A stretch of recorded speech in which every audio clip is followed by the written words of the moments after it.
Del cielo bajaste, por mí te entregaste, el precio tú pagaste, tomaste mi lugar.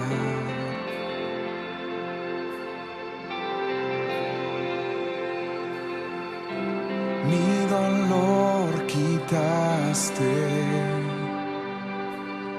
mi enfermedad sanaste, mis culpas tú borraste al morir en esa cruz.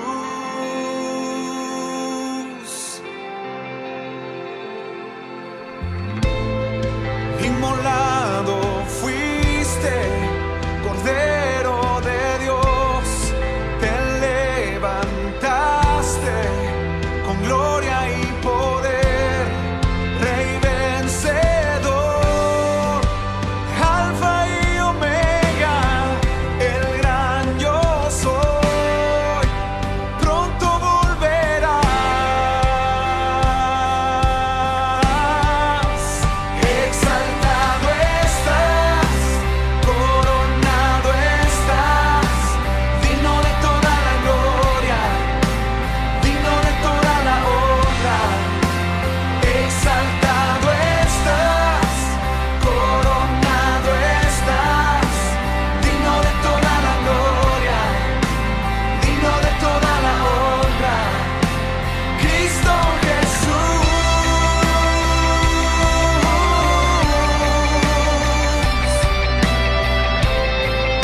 Marco Barrientos. Inmolado fui.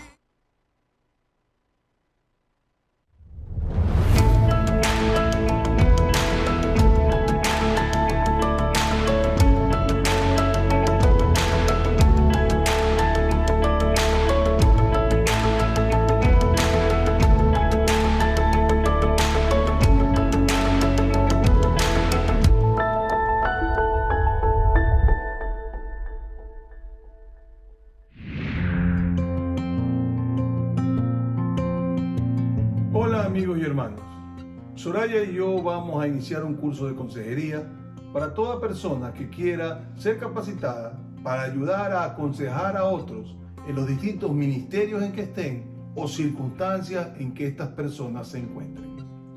Este es el inicio de distintos seminarios y programas vía Zoom que el Ministerio Familia en Construcción ha programado para fortalecer a las familias de nuestra comunidad. Este seminario se llama El arte de aconsejar bíblicamente. Vamos a darles herramientas prácticas y sencillas que no necesitan ninguna formación académica previa, por lo que cualquier cristiano podrá entenderlo e incluso usarlo para tratar sus propios problemas personales y para ayudar a otros a encarar los suyos. Como es algo que queremos usar para los diversos ministerios, el valor por persona será de $5 y la fecha va a ser el día 19 de noviembre a las 7 de la noche vía Zoom. Las inscripciones y pagos se harán entrando a nuestra página web alianzasanborondón.org. Al entrar en la opción seminarios, allí encontrará las instrucciones.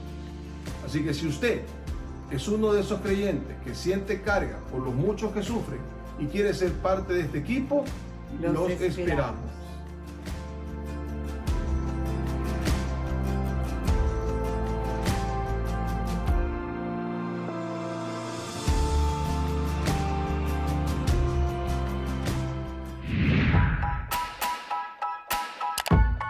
Seguimos innovando. Ya está listo el botón de donaciones en nuestro sitio web. Una forma nueva y fácil de seguir contribuyendo a nuestro proyecto.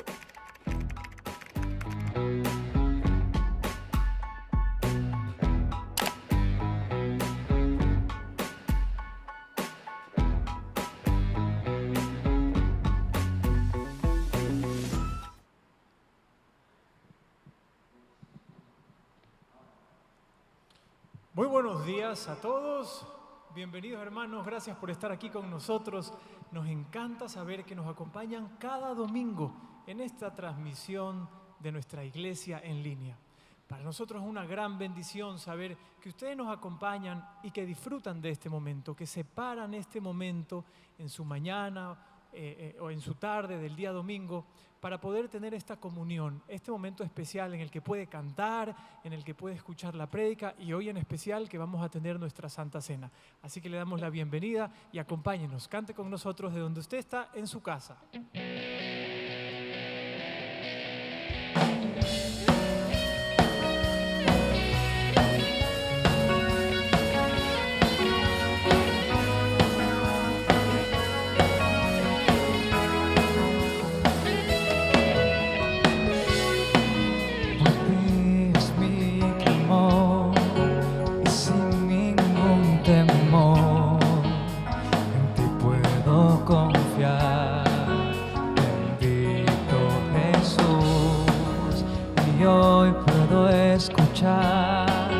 Tu voz en sanidad, restaurando mi ser. Bendito Jesús.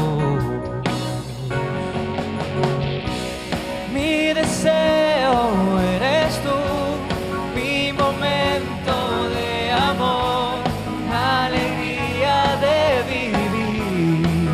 Bendito Jesús, eres mi fuente de amor, eres aire y eres sol, el latir del corazón.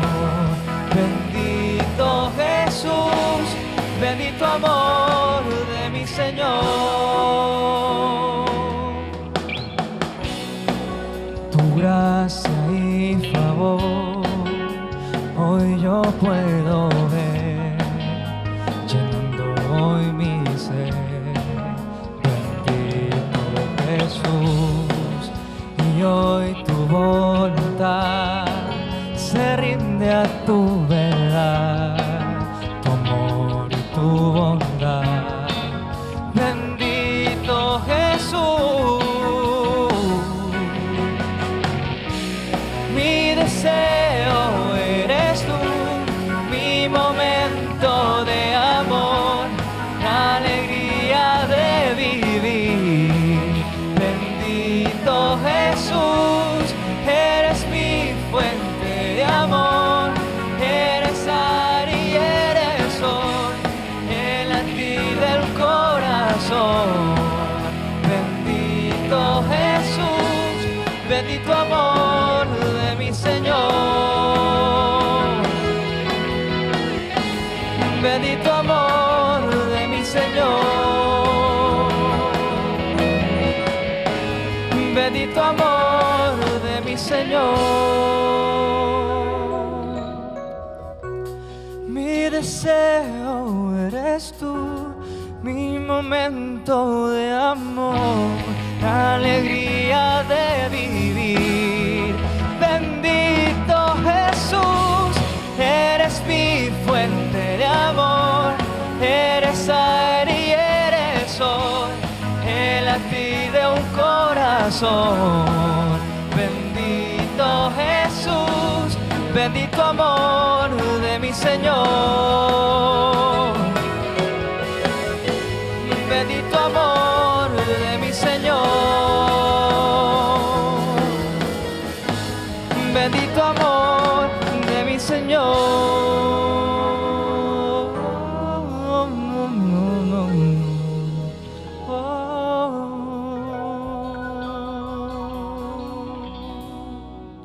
Qué bonito que es cantarle a nuestro Dios. Gracias por acompañarnos, disfrute, alábele al Señor de donde usted está en su casa. Y algo muy especial, si usted siente que el Señor está con usted y que lo abraza, que el Señor lo cubre, lo rodea con su amor, cierre sus ojos y aproveche este momento para decirle: Señor, por el poder de tu amor, yo vivo, te agradezco y te alabo siempre.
gusta, que Dios le bendiga.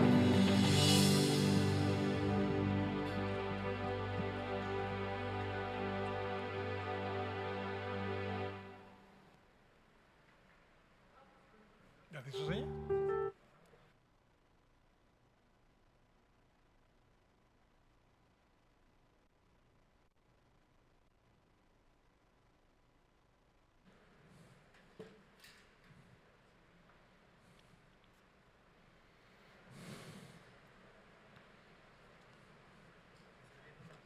No.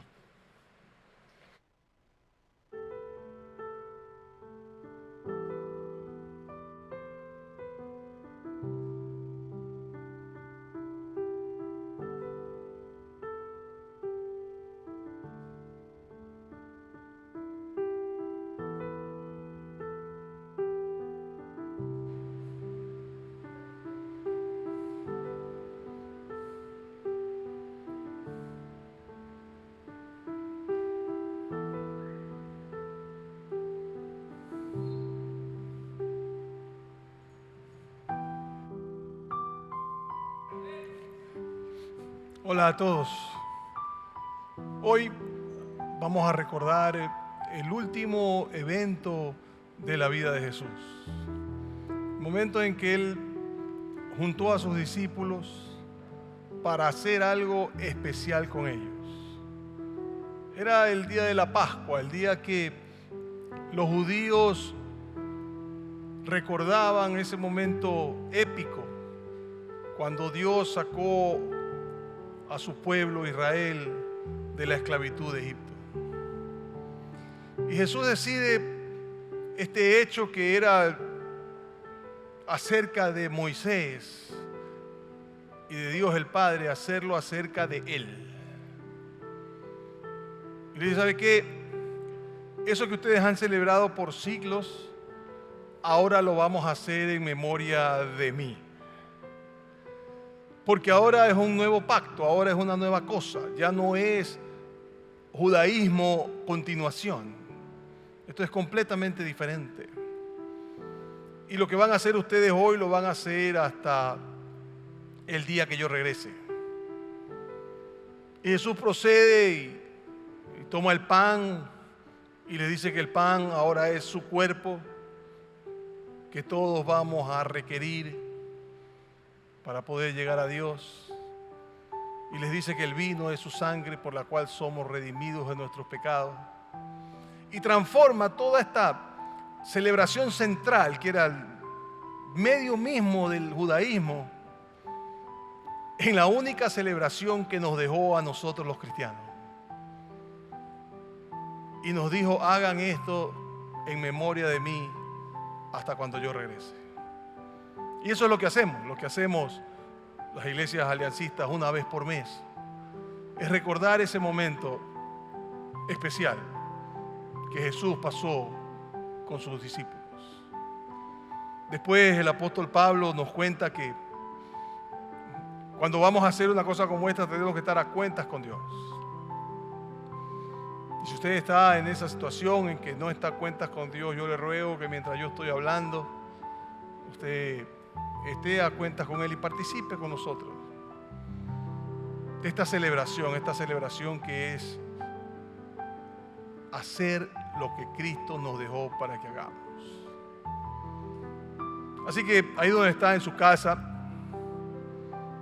usted tome el pan y tome el vino, el jugo de uva o lo que tenga ahí delante suyo. Y vamos a compartir como Él compartió. Y entonces Cristo cogió el pan y dijo, coman, que este es mi cuerpo que será entregado por ustedes dentro de no muchos días. Y lo que hizo fue darles un preanuncio de lo que sucedería pocos días después en la cruz. Así que, hermanos y amigos, si usted quiere celebrar con nosotros, compartamos el pan juntos, usted y yo.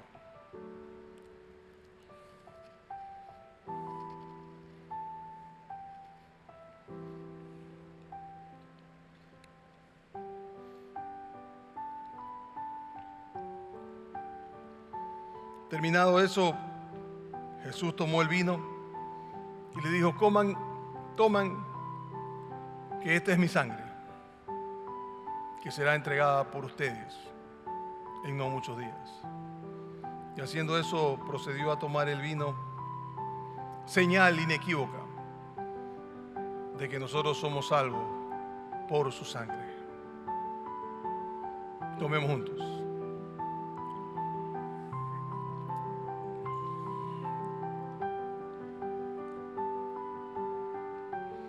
Padre, te damos gracias, Señor, por habernos permitido experimentar la venida de Cristo en un momento de la historia y aún ahora. Te damos gracias, Señor, por la posibilidad de todavía siglos después compartir el pan y compartir el vino y entender con claridad que esto es una señal que hacemos nosotros hasta que Cristo venga por segunda vez. Porque nosotros clamamos como grupo, como comunidad: ven, Señor Jesús. Gracias, Padre, por la oportunidad de, como comunidad virtual en estos momentos, compartir esta cena.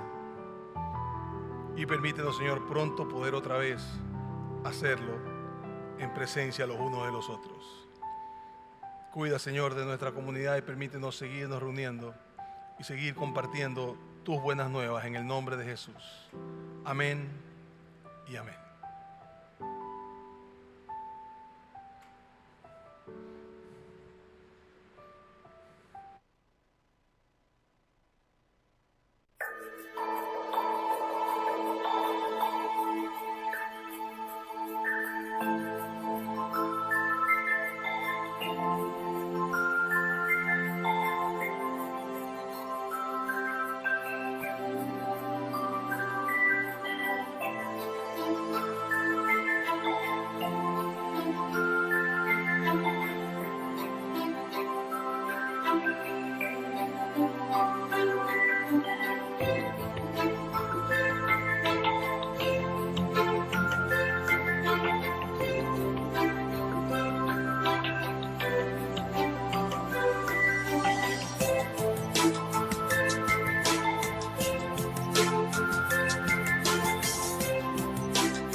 Esta es la tercera semana de la serie que hemos denominado el método de Jesús. Y si ustedes recuerdan, la primera semana nosotros hablamos de nuestra misión. Y dijimos que nuestra misión era una sola. Que Cristo nos había dejado una sola misión, que era hacer discípulos. La semana pasada Tito nos estuvo compartiendo cómo revisar que lo estamos haciendo bien, cómo dedicarnos a poner check a cada cosa como comunidad. Y hoy, en esto de hacer discípulos, yo les voy a contar cómo hacía Jesús para hacerlo.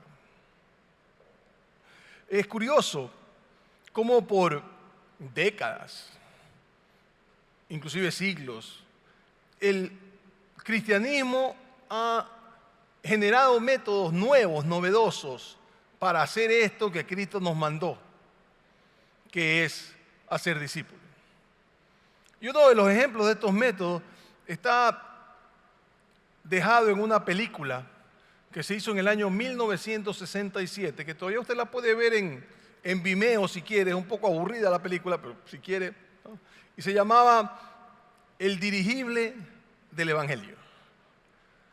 Yo la vi el otro día porque alguien me la recomendó y vi la mayoría de ella. Y se trata de que en una comunidad están en un almuerzo, en un brunch, algunos creyentes, y están conversando entre ellos cómo convertir a uno de sus vecinos y su familia que no quiere saber nada de Jesús. Entonces empiezan a generar ideas porque hay que llevarlos a Cristo y hay que buscar la forma. Y por ahí sale la idea de hacer un dirigible cristiano. Un dirigible de manera que esté en el cielo y la gente vea mensajes como yo soy el camino, la verdad y la vida, o solamente con Cristo hay salvación, qué sé yo. Así que, como buenos creyentes, ponen manos a la obra. Empiezan por conseguir los recursos para producir este aparato, para fabricarlo. Empiezan a generar algo en toda la ciudad en donde están. Empiezan a trabajar fuertemente, se encuentran con problemas legales, consiguen que toda la ciudad esté adentro, hacen panfletos. Bueno, toda una campaña tremenda para que este dirigible del Evangelio salga. Finalmente, entre todas las cosas que suceden, el dirigible sale y se cae. Hasta que al final vuelve una escena a estar en otro brunch, en otro almuerzo, en otra parrillada, donde están todas las familias otra vez, conversando de cómo el proyecto no dio resultado por más que hicieron. Y de repente tocan el timbre, una familia que estaba en el primer almuerzo, pero que había desaparecido por completo. Y preguntan, ¿y de qué están hablando? No, mira, estamos hablando de esto del dirigible, que lo hicimos para que la familia tal se convierta y mira que no pudimos. Y estas parejas le dicen, no, pero si ellos se hicieron cristianas. Ah, dicen, entonces funcionó. No, ellos no se hicieron cristianos por el dirigible. Se hicieron cristianos porque un día él se enfermó y nosotros le llevamos una comida, hicimos amistad. Cuando hicimos amistad, le pudimos hablar de Cristo y ellos se convirtieron ya hace 5 meses. De manera que lo único que tuvimos que hacer fue acercarnos a ellos. Y eso nos lleva a nuestra primera realidad de hoy día, que es la siguiente. Los cristianos tenemos la tendencia a invertir demasiado tiempo y esfuerzo en hacer cosas. Nos encanta hacer el ministerio tal y el ministerio cual, y no digo que está mal. El problema es cuando eso, como lo comenté la primera semana, nos separa de nuestra misión. Porque todo lo que hagamos nosotros tiene que ser con una sola misión: hacer discípulos.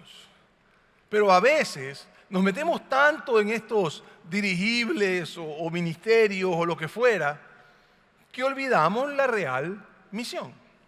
¿Por qué? Porque es mucho más fácil preocuparnos de eso y preocuparnos de que en la iglesia todo esté bien y que los hermanitos estemos bien y que los visitantes estén bien, que de la misión dificilísima que es la misión de hacer discípulos. Porque nosotros tenemos que convencer gente de algo que no quieren ser convencidos. Y entonces yo los desafié la primera semana a lo siguiente: los desafié a desarrollar una relación con alguien fuera de la iglesia, guiarlo a Cristo y cultivar esa relación por 1 año. Y les dije que no podían ser sus hijos menores. Si eran mayores sí podían, pero si eran menores no. Y ese fue el desafío que lanzamos. ¿Por qué? Porque esa es nuestra misión. Pero no la queremos. ¿Por qué? Porque es una misión dificilísima. Convencer gente es realmente complicado. De cada 10, 9 nos tiran la puerta en la cara. Entonces, nuestra misión es esta: tratar de convencer a la gente de que Jesús es Dios. Pero ¿sabes qué? Alguien tuvo una misión más difícil todavía. Y ese fue Jesús. Porque Jesús tenía la misión de tratar de convencer a la gente que Él es Dios. ¿Y cómo haces eso? ¿Cómo lo consigues? ¿Cómo logras que la gente te crea semejante cosa?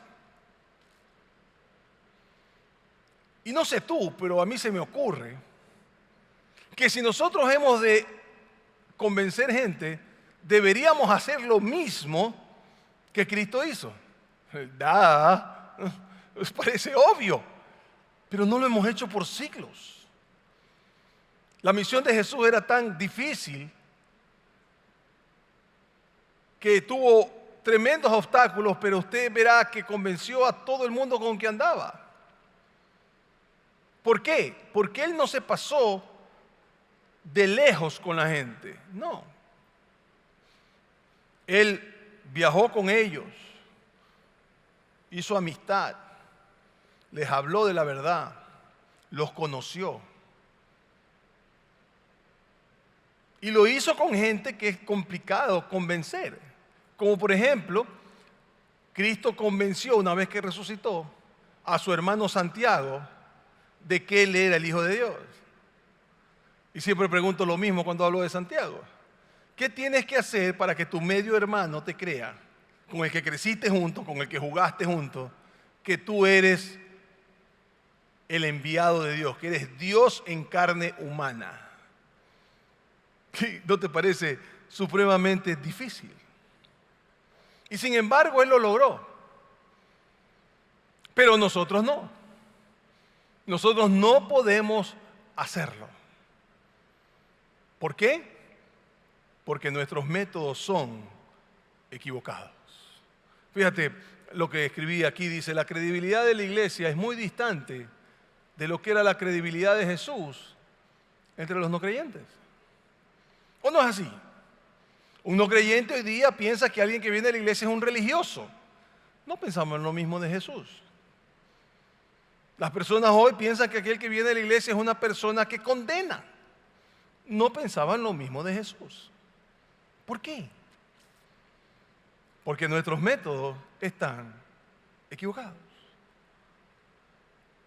A mí me da vergüenza probablemente decir esto sin el probablemente. Porque lo veo, ¿no? La gente se entera que yo soy pastor o predicador y no quieren hablar un montón de cosas delante mío. O si empiezan a hablar piensan que yo no les entiendo, como que yo dejé de ser humano por ser pastor. O si dicen alguna vascosidad, empecé: pastor, disculpe mi francés. Pero no era así con Jesús.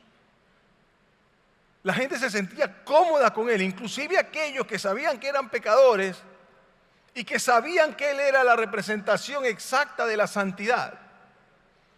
A pesar de eso, se sentían supremamente cómodos con Él. ¿Por qué? Porque si alguien estaba incómodo con Él, no eran los pecadores, eran los religiosos. Así que te voy a pedir ahora que tú cojas un cuaderno, una hoja de papel, tu celular, tu laptop, lo que sea que quieras, y anotes estos 5 enunciados que te voy a decir del método Jesús para ser discípulo. Y ese es el método que tú y yo tenemos que hacer personalmente para llevar personas a la fe, a ser discípulos. ¿Cómo se lo hace? Aquí va el método Jesús para ti. Número 1, Jesús se posicionó como un servidor. Lo primero que hizo fue dejarle ver a la gente que Él venía a servir, que Él no venía a ser servido. En esa época había otras personas que declaraban ser el Mesías, pero esas personas decían: me tienes que servir a mí, me tienes que hacer las cosas para mí. Parecido inclusive a algunas personas que se declaran líderes de la iglesia hoy día. No, Jesús vino al revés. Y mira lo que dijo. Dijo así: ni aun el Hijo del Hombre vino para que le sirvan, sino para servir y para dar su vida por rescate por muchos. Yo no he venido para ser servido. teniendo el derecho a hacerlo porque era Dios en carne, Jesús lavó pies, alimentó gente, sanaba personas, y dice la Biblia que las colas eran larguísimas. Y yo me imagino a los discípulos en pleno sol del desierto diciendo: ¿y hasta qué hora vamos a estar aquí? Porque este hombre no termina. Y Jesús seguía y seguía, porque su misión, y la tuya y la mía, es servir a las personas. Jesús se convirtió en la representación del líder siervo. Él lideraba, pero lideraba para servir a otras personas, no para ser servido. Primera forma entonces como Jesús llevaba a gente a entender que Él era Dios, lo servía. Número 2, hizo la labor de un pastor. Otra vez, no le decía: ustedes tienen que relacionarse conmigo porque yo soy el jefe, porque yo soy el duro, porque yo soy el primero. No.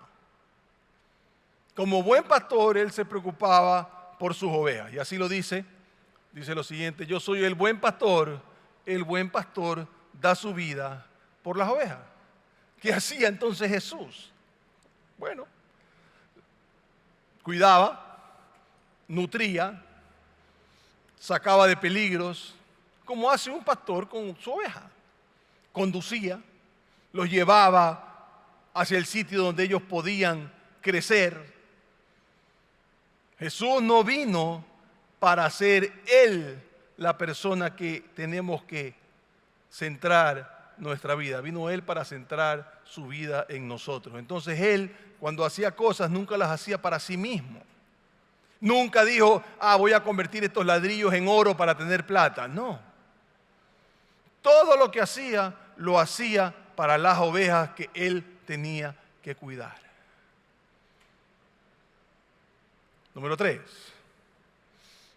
Cristo se relacionó con todo el mundo como un amigo, especialmente con sus discípulos, con quien compartió vida, con quienes los llevaba a todo sitio y con quienes caminaba los polvorientos caminos del desierto del hoy llamado Israel. ¿Qué dice la Biblia al respecto? Dice lo siguiente: dice: yo no los llamo siervos, los he llamado amigos. ¿Tenía el derecho de decirle a la gente siervos? Claro, pues, si es el Hijo de Dios. ¿Tenía el derecho de decirle a la gente: yo estoy por encima de ti? Sí, pero nunca lo hizo. Y siempre se condujo con ellos como un amigo fiel. Tanto así que tenemos la historia famosísima de cuando muere el amigo íntimo de él llamado Lázaro. ¿Te acuerdas? Muere Lázaro y él va hacia la tumba. Y dice el versículo que decimos que es el versículo más largo de la Biblia. Dice: Jesús lloró. Sabía que lo iba a resucitar. Pero era un momento de emoción para él, porque él era un verdadero amigo fiel. Él realmente te mostraba la fidelidad de una persona que está contigo en todo momento. Entonces, primeras 3 cosas: servidor, pastor, amigo. Y lo que cada una de ellas representa. El cuarto punto del método de Jesús para ser discípulos era, o es, que atrajo pecadores. Atrajo pecadores. Los pecadores se sentían cómodos con Él. Como decía antes, inclusive conmigo la gente se pone difícil cuando va a hablar porque cree que porque yo soy predicador no pueden decir ciertas cosas. Pero no era así con Él. La gente se sentía tremendamente cómoda con Él. La gente, Él los llamaba y ellos iban. A pesar de que era la santidad personificada. Mira, por ejemplo, esta historia de la Biblia en Mateo 9. Al irse de allí, Jesús vio un hombre llamado Mateo sentado a la mesa de recaudación de impuestos. Mateo, un traidor a su pueblo, un hombre que cobraba impuestos para Roma. Sígueme, le dijo. Y Mateo se levantó y lo siguió. Se sentía cómodo con él. mientras Jesús estaba comiendo en casa de Mateo, muchos recaudadores de impuestos y pecadores llegaron y comieron con él y sus discípulos. Estos pecadores que se sabían pecadores no se sentían fuera de foco cuando estaban con él. ¿Por qué? Porque Jesús nunca condenó. ¿Te acuerdas de Zaqueo? Hombre que dice la Biblia que era patuchón, recaudador de impuestos, se sube a un árbol para ver a Jesús. Y Jesús le dice: Zaqueo, hoy voy a comer en tu casa. Y el Señor va y come con Zaqueo. Y Zaqueo no se sentía condenado. De hecho, sintió que tenía que cambiar su vida, pero no porque Cristo lo condenó, sino porque Cristo le mostró su amor. Nunca le dijo que estaba bien lo que hacía, pero sí le dejó ver que lo amaba. ¿O te acuerdas, por ejemplo, del ladrón que nosotros llamamos bueno? Que no tiene que haber sido muy bueno precisamente, porque para que lo condenaran a morir, en vez de obligarlo a trabajos forzados o a ir a un barco romano a remar, era tan malo que ni siquiera para eso servía. Así que deciden crucificarlo. Y este hombre, en presencia de Jesús, sabiendo que no puede hacer enmiendas porque ni modo que se baje para vivir una vida buena de ahí en adelante, no tiene problema en hablarle a Jesús y decirle: Señor, recíbeme en tu reino. Y Jesús le dice: claro. Los pecadores sentían que Cristo era santo, pero que no los condenaba. Y la quinta y última, y en mi opinión la más importante, hablaba con autoridad. Y cuando nosotros oímos esto de hablaba con autoridad, pensamos, de alguna manera, en que hablar con autoridad es pegar de alarido, o que hablar con autoridad es decir algo fuerte, importante. No. ¿Qué era hablar con autoridad? Hay un verso en Mateo 7 que dice precisamente que Jesús hablaba con autoridad, porque cuando Jesús terminó de decir estas cosas, las multitudes se asombraban de su enseñanza, porque les enseñaba como quien tenía autoridad y no como los maestros de la ley. Entonces la pregunta que hay que hacerse es: ¿por qué los maestros de la ley no tenían autoridad? Pues si los maestros de la ley se sabían la ley, eran expertos. La diferencia: Cristo y su mensaje eran inseparables. Él vivía lo que decía. Entonces, si él hablaba de una relación con Dios, él la tenía. Si él hablaba de fe, él la vivía. Si él hablaba de tener compasión, él lo dejaba ver con claridad en su vida. Eso es hablar con autoridad. Hablar con autoridad es cuando yo no solamente digo lo que sé, sino que vivo lo que digo. Y es una pena tremenda pensar que la gente piensa que la iglesia no vive lo que dice. Cristo vivió hasta el último momento lo que decía. Él y su mensaje eran inseparables. Si tú y yo algún día pudiéramos hacer que nuestro mensaje y nosotros fuéramos inseparables, la cosa cambiaría completamente. Así que déjame recordarte las 5 cosas una a una. Número 1, Jesús se puso a sí mismo como servidor. No es acerca de mí, es acerca de ti. Voy a hacer por ti lo que tú necesites para servirte. Número 2, les habló como pastor. Te voy a cuidar, te voy a nutrir, voy a hacer lo que tú necesites para que crezcas como una oveja sana. Número 3, se relacionó con ellos como amigo. Y es algo que él lo mostró con claridad. Estaba dispuesto a hacer lo que tuviera que hacer para ser un amigo fiel. Número 4, atrajo a los pecadores. ¿Recuerdas la mujer cogida en adulterio? ¿Quién te condena? ¿Dónde están los que te condenan? ¿Cuántos hay aquí de los que te condenan? Ninguno. Ni yo te condeno. La gente puede saber que nosotros no estamos de acuerdo con lo que ellos pregonan, pero tienen que entender que igual los amamos.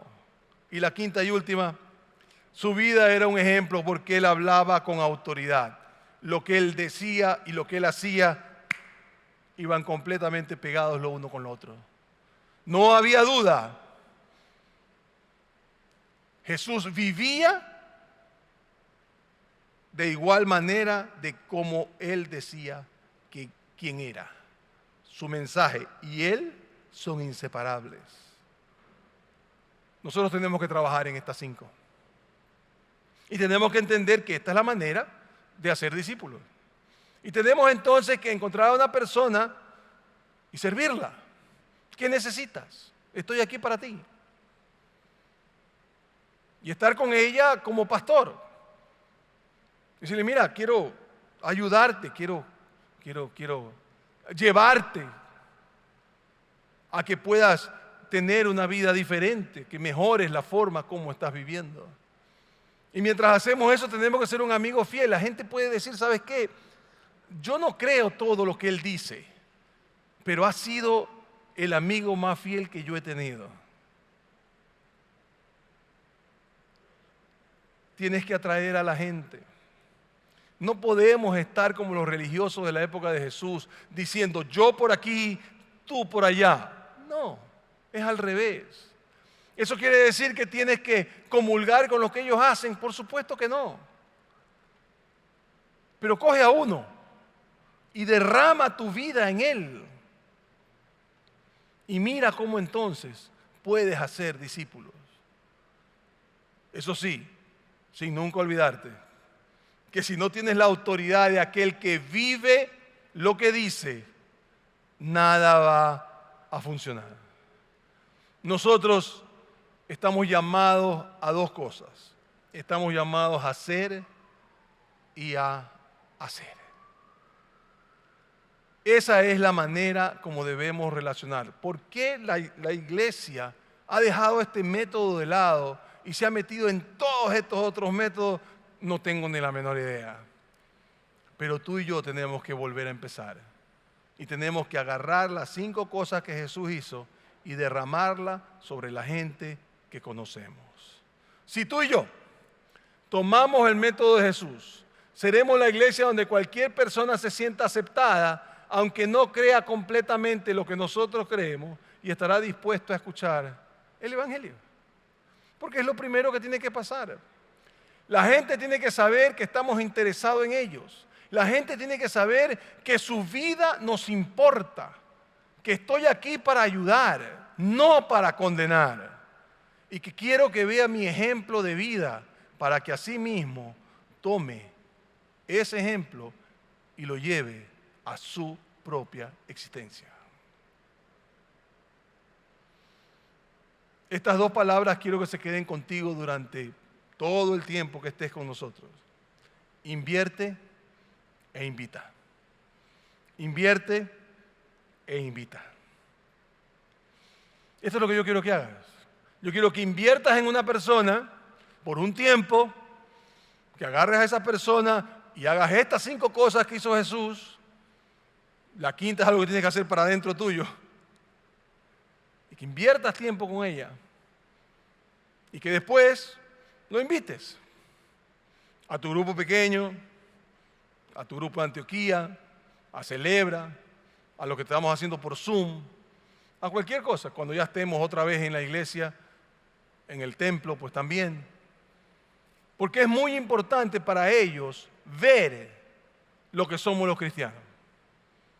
Porque hay una cosa que a mí me parece muy interesante y que he descubierto con el tiempo, y es lo siguiente. No hay nada más poderoso y convincente que estar en la presencia del cuerpo de Cristo funcionando como debe ser. Es increíble.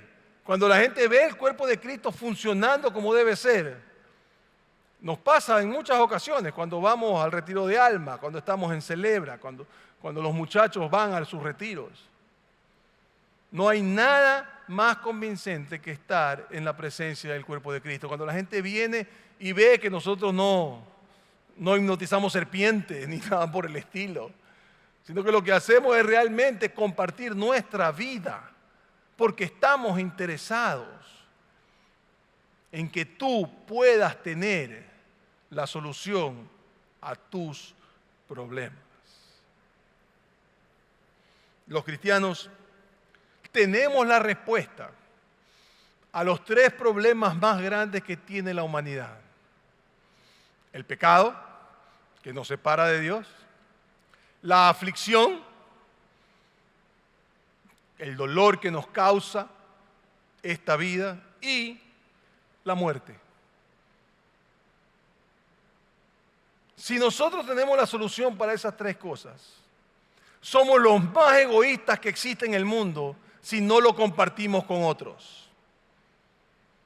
No tiene parangón, símil, el egoísmo al que llegamos cuando decidimos no compartir la solución a los 3 problemas más grandes que tiene la humanidad. Por tanto, tú tienes que ir y llegar a hacer estas 5 cosas que Cristo hizo.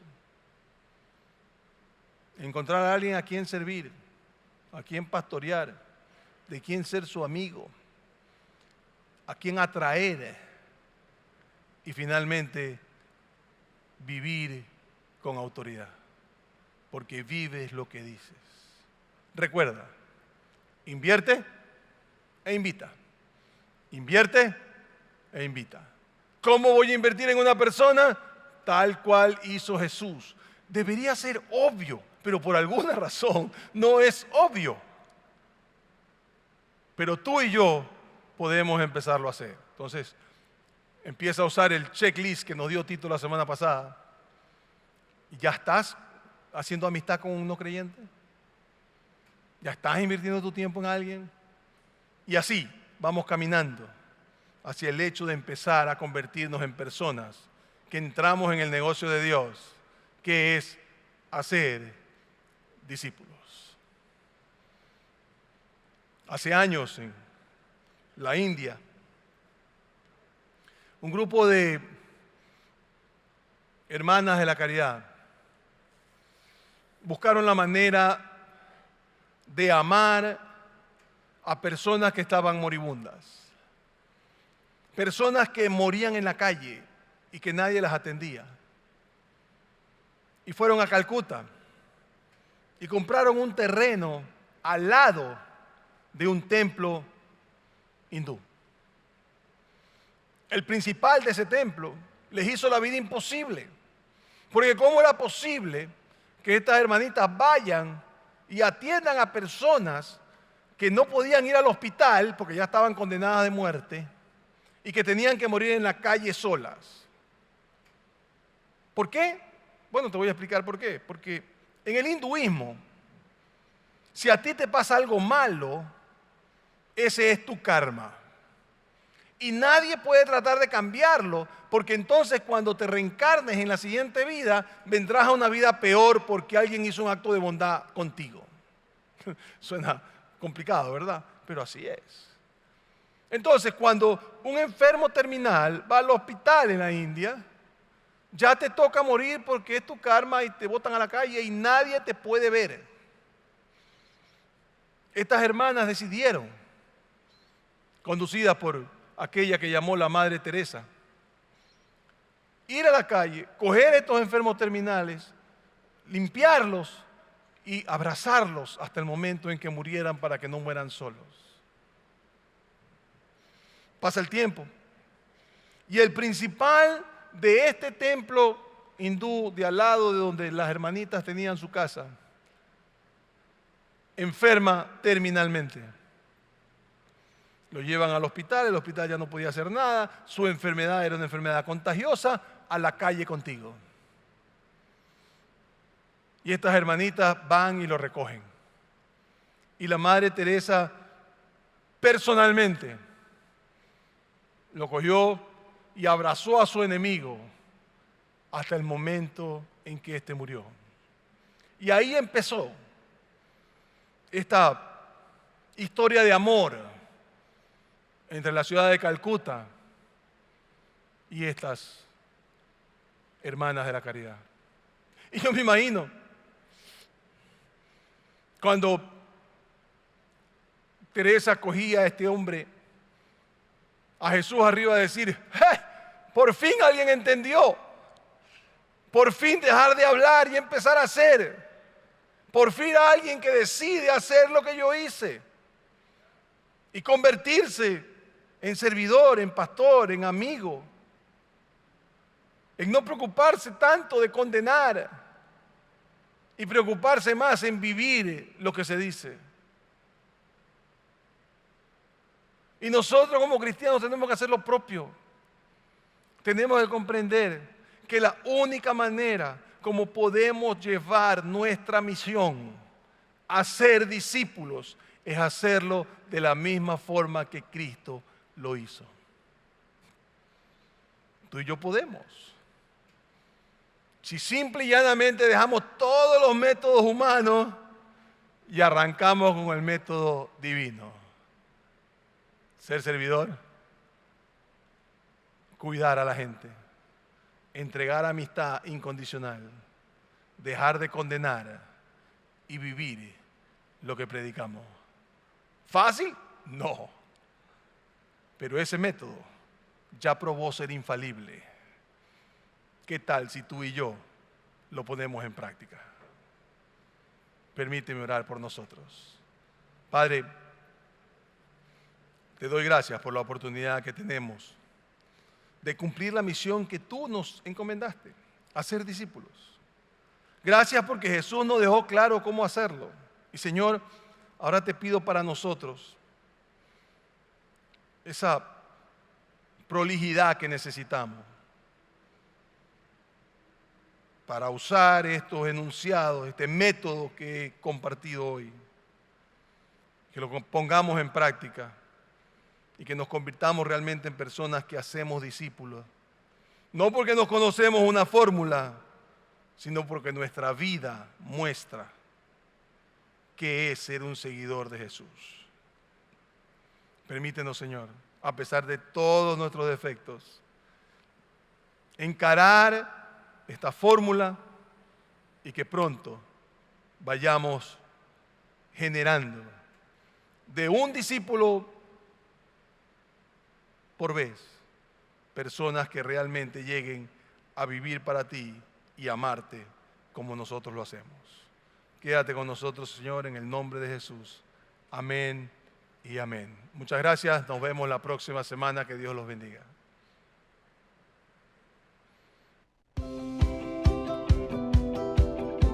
Nos vemos en Zoom. Si tienes alguna pregunta sobre nuestra iglesia, lo que hacemos, buscas oración o simplemente quisieras comentarnos algo, te esperamos para una conversación en Zoom.